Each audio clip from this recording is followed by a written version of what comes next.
Hello and अस्सलाम वालेकुम everyone, welcome back to my YouTube channel. आज मैं आप लोग के लिए बना रही हूँ कैरी का शरबत, जो कि समर के लिए बेस्ट ड्रिंक है। तो चलिए जल्दी से स्टार्ट करते हैं। बिस्मिल्लाहिर्रहमानिर्रहीम। इसके लिए मैंने यहाँ पर कैरी ली है 3, आपको जितनी बनानी हो आप उतनी ले लीजिए। शुगर लिया मैंने 750 ग्राम। इसके बाद काला नमक लिया है मैंने, ये भी टू टेस्ट होगा। जब शरबत रेडी हो जाएगा तो ऊपर से इसमें डालकर फिर सर्व करते हैं। अच्छा, अब मैंने छिलका जो था कैरी का वो मैंने इसमें उतार दिया। तो आप इसको जिस तरह से मैंने कट लगाते हुए तो आप इसको इस तरह से भी कट कर सकते हैं, और जैसे मैंने अभी कट किया है आप वैसे भी कट करके उसको बॉईल कर सकते हैं। तो यहाँ पे मैंने पानी गर्म होने के लिए रख दिया। जब पानी में अच्छी तरह से उबाल आ जाएगा तो फिर हम इसमें कैरी ऐड कर देंगे। कैरी को इतना बॉईल करना है कि अच्छी तरह से सॉफ्ट हो जाए। इसको कवर कर दूँगी मैं 20-25 मिनट के लिए। बीच बीच में इसको चेक करती रहूँगी कि पानी जो है वो उसको ड्राई ना हो जाए। तो दूसरी साइड पे मैंने पानी उबलने के लिए रख दिया शीरे के लिए। तो इसमें मैंने 2 ग्लास पानी ऐड किया था।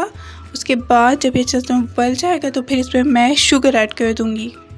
अच्छा जी, तो मैंने यहाँ पर शुगर जो है इसमें ऐड कर दी है, और इसको इतना पकाना है कि शुगर जो अच्छी तरह से डिज़ोल्व हो जाए और कोई दाना बाकी ना रहे।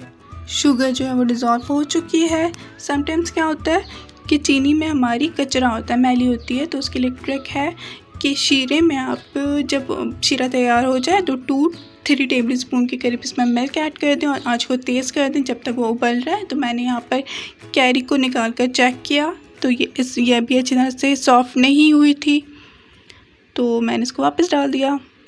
शीरे के पानी में बॉयल आ चुका है। तो अब मैं छलनी से इसका सारा जो कचरा ऊपर आ रहा है ना उसकी झाग के साथ, तो वो मैं सारा निकाल लूँगी और शीरा हमारा एकदम क्लीन हो जाएगा। ये देख रहे हैं आप, जो कचरा सारा निकल गया, शीरा बिल्कुल क्लीन हो गया।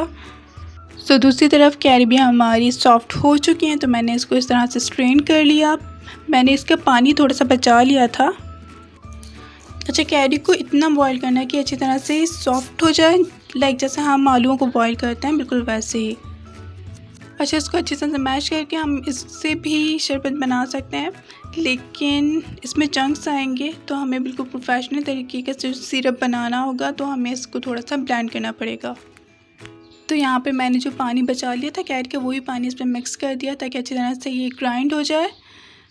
बिल्कुल थोड़ा सा डाला था, 3-4 टेबल स्पून। और अगर आपको लगे कि ग्राइंड नहीं हो पा रहा है तो फिर आप इसमें थोड़ा सा पानी इसमें और भी ऐड कर लें। अगर कैरी का पानी नहीं भी बचा है तो आप जो नॉर्मल वाटर होता है वो भी आप यूज़ कर सकते हैं। ओके, सो नाउ यहाँ पे मैं इसको छान रही हूँ ताकि जो बाल जो आ जाते हैं कैरी में, आम में, तो वो सारा मज़ा ख़राब कर देते हैं। तो इसलिए मैं इसको छान रही हूँ ताकि सारे बाल वगैरह से निकल जाए। ओके, तो अब मैंने पैन रख दिया है चूल्हे पर और इसमें कैरी का सारा गूदा जो है वो इसमें ऐड कर दिया है। इसके बाद मैं शीरा इसमें ऐड कर दूंगी और इसको अच्छी तरह से मिक्स कर लूँगी। ओके, तो अब मैंने शीरा ऐड कर दिया है इसमें। मैंने इसको अच्छी तरह से मिक्स कर लूँगी कि इतना इसको पकाना है कि अच्छी तरह से कंबाइन हो जाए। अच्छा, इस स्टेज पे आप इसमें इलायची पाउडर डालना चाहें, भुना हुआ कुटा हुआ ज़ीरा जो होता है वो इसमें डालना चाहें, ग्रीन फूड कलर डालना चाहें तो वो भी आप इसमें ऐड कर सकते हैं। मुझे ये शरबत मेरी खाला ने सिखाया है, वो इतना सिंपल सा बनाती है और हम लोग को बहुत ज़्यादा मज़े का लगता है। तो ज़रूर ट्राई करिएगा। अच्छा, ये देखने के लिए कि शरबत रेडी हो चुका है तो आपको क्या करना है, जब ये रेडी हो जाएगा तो फिर आपने स्पून में इसको निकालना है और थोड़ा सा ठंडा होने देना है। अगर जब ये ठंडा हो जाएगा तो आप अपने फिंगर में इसको लगा कर देखिए, अगर आपको चिपचिपा फील होगा इसका मतलब है कि हमारा शरबत रेडी हो चुका है। इतना हो कि एक तार हो तो वो परफेक्ट रहेगा। अच्छा, चीनी इसमें थोड़ी ज़्यादा डली और ज़्यादा ही डलती है अगर आपको प्रोफेशनल तरीके से शरबत बनाना है तो।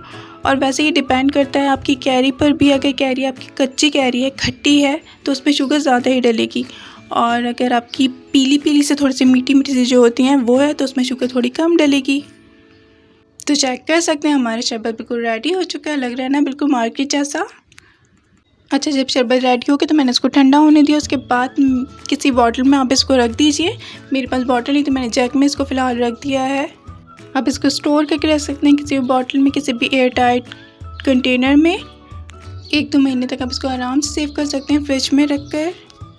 इसके बाद जो मैंने प्रोसेस किया वो सारा आपने वीडियो में देख ही लिया होगा। जो शरबत हमारा रेडी हुआ था मैंने 1 टीस्पून वो लेकर किसी बाउल में फिंगर से ग्लास में लगा दिया था, फिर शुगर उसके ऊपर लगा दी ताकि थोड़ा सा प्रेजेंटेबल लगे। गर्मियों में पसीने की वजह से जो डिहाइड्रेशन हो जाती है उसके लिए बेस्ट ड्रिंक है, तो ज़रूर पीजिए और बच्चों को भी ज़रूर पिलाया कीजिए। ट्रस्ट में ये बहुत ही अमेजिंग ड्रिंक है, एकदम कूल कर देता है आपको अंदर से। पहले मैंने इसमें आइस डाल दी, उसके बाद में मैंने शरबत जितना आपको डालना है कम या ज़्यादा, उसके बाद मैंने ठंडा पानी इसमें ऐड कर दिया और लास्ट में मैं स्प्रिंकल कर रही हूँ ब्लैक सॉल्ट, जितना भी आपको डालना उसी से इसका टेस्ट आता।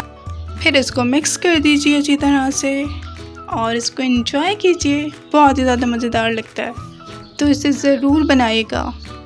आई होप आपको मेरी रेसिपी अच्छी लगी हो। अगर अच्छी लगी तो इसे लाइक करिए, इसे शेयर कीजिए और मेरे चैनल को सब्सक्राइब करिए और बेल आइकन का बटन भी ज़रूर दबा दीजिए।